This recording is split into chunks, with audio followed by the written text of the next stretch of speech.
Selamünaleyküm arkadaşlar. Öğren Ayşe YouTube kanalına hoş geldiniz. Bugün yine sizlerle çok kolay ve çok güzel bir örgü modelinin yapımını paylaşacağım arkadaşlar. Modelimiz gerçekten hem çok kolay hem de çok güzel. Sadece trabzan yaparak örgü yapacağız arkadaşlar. Ben sizlere yelek modeli olarak göstereceğim. Yani sadece trabzan yaparak yelek modeli öreceğiz arkadaşlar. Fakat sizler farklı örgülerinizde de kullanabilirsiniz. Şimdi modelimi görünce anlayacaksınız. Hemen gösteriyorum. Şöyle göstereyim. Gördüğünüz gibi modelimi arkadaşlar çok güzel yelek modeli, battaniye modeli, şal modeli olabilir arkadaşlar. Bebek örgülerinde kullanabilirsiniz. Dediğim gibi sadece trabzan yaparak ördüğümüz bir model. Dilerseniz hemen modelimize geçelim. İyi seyirler diliyorum. Bismillahirrahmanirrahim. Öncelikle gelişi güzel zincirlerimi çekeceğim arkadaşlar. Zincirlerimi çok fazla sıkı ya da çok fazla gevşek çekmiyoruz. Orta ayarda bir zincir çekeceğiz. Ben modelimi zincir üzerine kuracağım arkadaşlar. Sizler eğer yelek modeli olarak yapar iseniz birkaç sıra alt zemin olması açısından trabzan yapmanızı tavsiye ederim arkadaşlar. Zincirlerimi çeker iken sizler hala kanalıma abone değilseniz ücretsiz bir şekilde abone olup zil tuşunu aktif hale getirirseniz yapmış olduğum videolardan da anında haberdar olabilirsiniz arkadaşlar. Beni takip eden arkadaşlarım bilirler. Kanalımda çok güzel yelek modelleri, lif modelleri, patik modelleri, hırka modelleri, battaniye modelleri, bot modelleri var arkadaşlar. İhtiyacınız olan her türlü örgü modelini bulabilirsiniz. Evet, benim için bu kadar zincir ideal. Ben sizlere küçük bir parça göstereceğim çünkü arkadaşlar. Şimdi en son zincirimden tutuyorum. Sayıyorum. 1, 2, 3, 4. Tığ üzerine aldım. Tutmuş olduğum zincirden girerek 2 de çıktığım trabzan yapıyorum. Baştaki zincirim ile beraber, yani buradaki zincir ile beraber toplamda 2 tane trabzan var. Tığ üzerine aldım. Bir sonraki zincirin içerisine batarak 3. trabzanımı yapıyorum. Bu şekilde yan yana 5 tane trabzan. Trabzanımı yaptıktan sonra 5 trabzandan sonra bir zincir tığ üzerine aldım. Buradan da bir tane zincir atlıyorum. Bir sonraki zincire 2 de çıktığım trabzan yapıyorum. Yani burada küçük bir kafes oluşturuyorum. Bir zincir tığ üzerine aldım. Bir tane atladım. Bir sonrakine girdim. Yan yana 5 tane trabzan yapıyorum.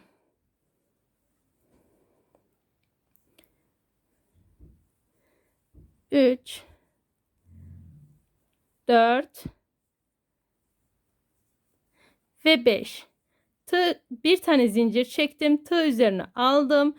Buradan bir zincir atlıyorum. Bir sonrakine batarak 2 de çıktığım trabzan yaptım.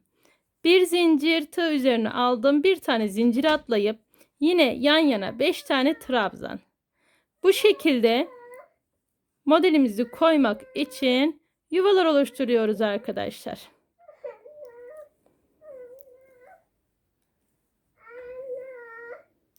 Evet, sıramızın sonuna kadar böyle yapalım. Şöyle göstereyim. Bu şekilde tamamlayalım. Evet arkadaşlar, bakın ben bu şekilde hazırladım. En son olarak yine 5 tane trabzan yaptım. Şimdi arkadaşlar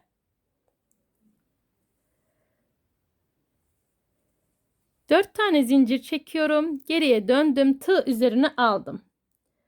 Bakın buraya değil, bir sonraki trabzan tepesine giriyorum. Eğer buraya batarsam arttırma işlemi yapmış olurum. Çünkü buradaki zincirim trabzan olarak sayılıyor. Hemen buradaki 5 tane trabzanımı hızlıca tamamlıyorum. Sonrasında 8 tane zincir çekiyorum.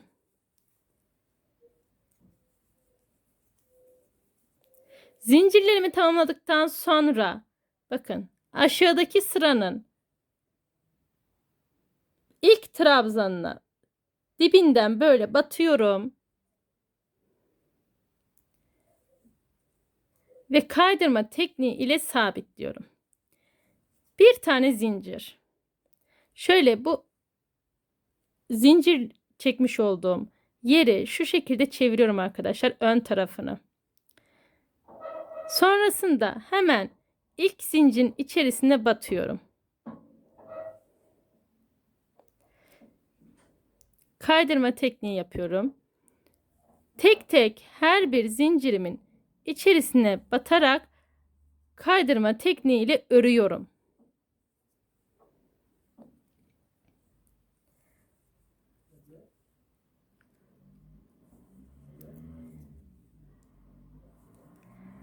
Tamamladıktan sonra bir tane zincir çekiyorum. Tığ üzerine aldım.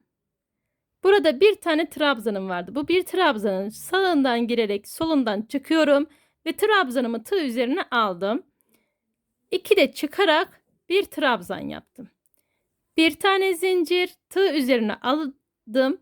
Buradaki 5 tane trabzan üzerine gelerek 5 tane trabzanımı örüyorum öncelikle.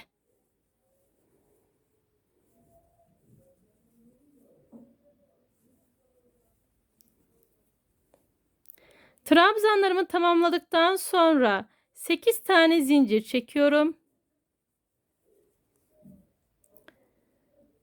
Bakın, birinci değil ikinci sıradaki trabzanın dibine şu şekilde batıyorum arkadaşlar, görüyorsunuz ve kaydırma tekniği ile sabitliyorum. Bir tane zincir çekiyorum.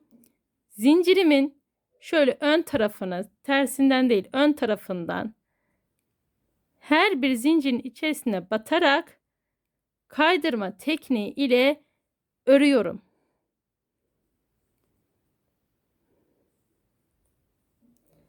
Ben lif ipiyle yaptığım için katı açılıyor arkadaşlar.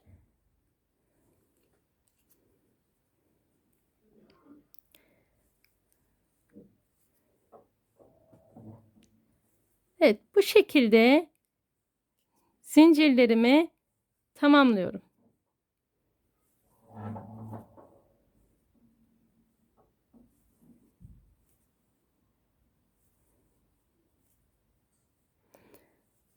Bir tane zincir çektim, tığ üzerine aldım. Buradaki tekli trabzanın belinden dolayarak bir trabzan yapıyorum. Bir zincirle bir sonraki modelimin trabzanlarını yapıyorum. Sadece trabzan yaparak yelek modeli örüyoruz arkadaşlar. Veya farklı örgülerde de kullanabilirsiniz tabii ki. Şöyle göstereyim. Sıramızı bu şekilde tamamlayalım. Ben burada zincir çekmeyi unutmuşum galiba. Hemen onu düzelteceğim arkadaşlar. Tamamlayalım sıramızın sonuna kadar, sonrasında buluşalım. Evet arkadaşlar, bakın gördüğünüz gibi sıranın sonuna kadar yaptım. Şimdi geriye dönmek için 4 tane zincir çekiyorum. Tığ üzerine aldım. Bakın, hemen buraya batmıyorum arkadaşlar. Kesinlikle burayı karıştırmayın. Bu zaten modelimiz. Bakın, burada 5 tane trabzan var. Buraya değil, buraya batarak 2 de çıktığım trabzan yapıyorum. Buradaki zincirim bu ilk trabzanımın üzerine denk geldiği için onu ilk trabzan olarak sayıyoruz. Trabzanlarımı tamamladım. Bir tane zincir çektim. Tığ üzerine aldım.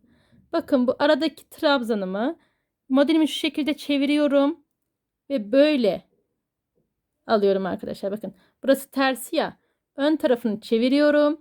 Sağından girdim, solundan çıktım ve 2 de çıktım. Bir zincir, aynı şekilde trabzanlarımın tepesine geliyorum. Hızlıca trabzanlarımı yapıyorum arkadaşlar.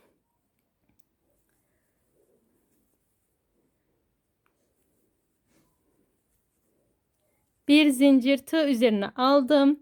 Bakın, modelimi şu şekilde çeviriyorum. Sağından girdim, solundan çıktım. İlmeğimi alarak örüyorum. Bir tane zincir. Sıramızın sonuna kadar bu şekilde yapıyoruz arkadaşlar.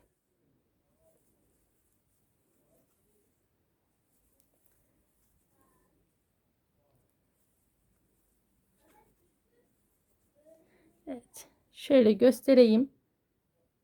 Sonuna kadar yapalım. Evet arkadaşlar, sıramın sonuna kadar geldim. Görüyorsunuz. Şimdi 4 tane zincirle yukarıya çıkıyorum. Tığ üzerine aldım. Buraya değil, bir sonraki trabzan tepesine batarak 2 de çıktığım trabzanlar yapıyorum. Modelimiz gerçekten çok kolay arkadaşlar. Sadece 2 sıra üzerine oluyor ve sadece trabzan çekerek yapıyoruz arkadaşlar. Evet. 8 tane zincir çekiyorum. Buradaki zincirleri çok fazla sıkı çekmeyin arkadaşlar. Sonra batarken sorun olabiliyor. Evet, bakın. Bu birinci, bu ikinci. İkinci trabzanın şöyle bakın, hemen dibine batarak kaydırma tekniği ile sabitliyorum. Bir tane zincir. Şöyle modelimi şöyle çeviriyorum şurayı. Ve zincirimin içerisine kaydırma tekniği ile örüyorum arkadaşlar.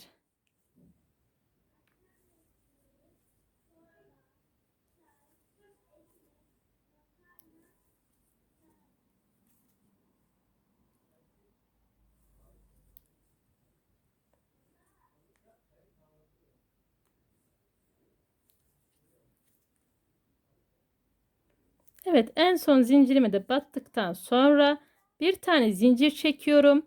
Tığ üzerine aldım. Buradaki trabzanımı aynı şekilde örüyorum arkadaşlar. Sağından girip solundan çıkarak. Bir zincirle bir sonraki modele geçiyorum. 5 tane trabzanımı hızlıca yapıyorum.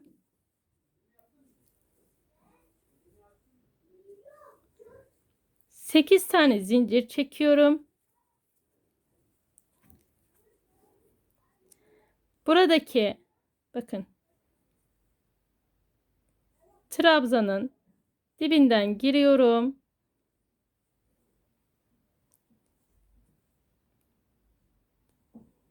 Ve bu şekilde kaydırma tekniğiyle sabitliyorum arkadaşlar.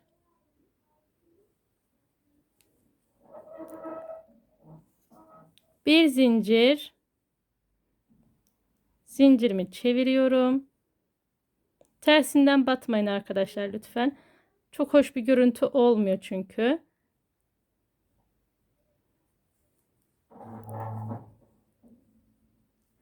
Evet, bu şekilde zincirlerimi dolduruyorum.